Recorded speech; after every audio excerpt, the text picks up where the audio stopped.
Hello, my name is Yorick. Welcome to the Rob Rivers Horror Show, where everything horror gets a stab at. Will he survive or become one of the dead? Let's find out what he's looking at today, shall we? Hello and welcome to another edition of the Rob Rivers Horror Show. I am your host with the most. I am Rob Rivers. And today, let's take a look at a film called Jug Face. Alrighty? Okay, in a small village that worships a pit with some kind of creature in it, even though we never see the creature, a young girl finds out that she's next to be sacrificed to the being. It is determined by a man who has a connection with the creature. The creature sends him a face. He makes a jug with the person's face on it. Jug face. Once the girl finds the jug, she hides it so no one knows.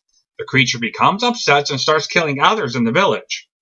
The jug maker makes a jug of the one who is supposed to be married. He's confused. He knew he made a jug, but he can't figure out who it is. So he just kind of conjures up a face, and it happens to be the one that the girl is supposed to be married through a set-up marriage. You know, this is one of those village types where you actually go to the girl's father and says, "I'd like to marry your daughter," and if he thinks it's great, yes, boom.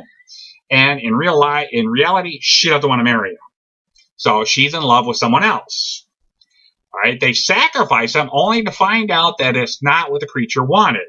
So now the townspeople are really all upset. It is also determined that the creature is looking for a fetus. However, no one in the town has come forward claiming to be pregnant. Now the villagers must make amends with this creature or everyone's going to be destroyed. So, what works in the film? The story is different, I can give you that much, but it's not by much. All right, I know I did kind of, double header there. The location of the film, which is in the hills, a hillbilly type story, is good, and so is the acting. It's decent. Okay, what doesn't work in the film is the time frame of this film. It takes place in today's mode. The villagers have trucks, motorhomes, zippy bags, and they go to the local town to sell their moonshine. They are somewhat out of touch with the outside world, and that does not connect with the story too well. If they had left the outside world out and made it back in the day, I don't know, in the 1800s or so, and stuff like that, it might have connected better from the clothes to the pit.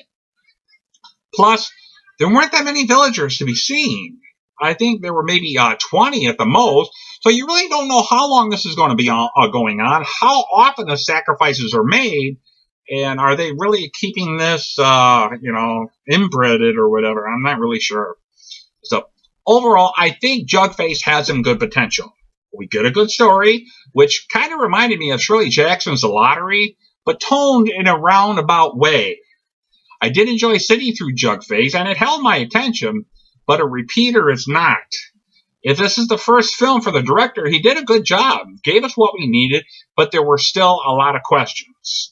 All right, so since there's really kind of some great things about this film and some bad things about this film, I could see no other reason than to give this grade C to the film. It's an average horror film, nothing spectacular, but not a lot of downpour, if that's the word I'm looking for. I'm not real sure if that's what it is. But like I said, I was really kind of interested in this. I thought it was actually pretty decent. So I recommend anybody to at least check it out once, okay? You're not going to get a lot about it. There is a minor gore in it and stuff. Like I said, you don't see the creature at all. All you kind of get the idea of the vision when he rises out of the pit and stuff like that. You're looking through his eyes, so you get a different color or race. Like almost like looking through Predator's eyes in the movie Predator and stuff, and then he goes after whoever it is. And, of course, when they lean the people over the stumps and they slice their throat and the blood runs down into the pit, you get that. But there is a lot.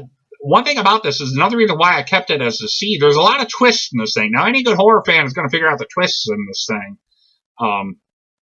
But they're not too hard.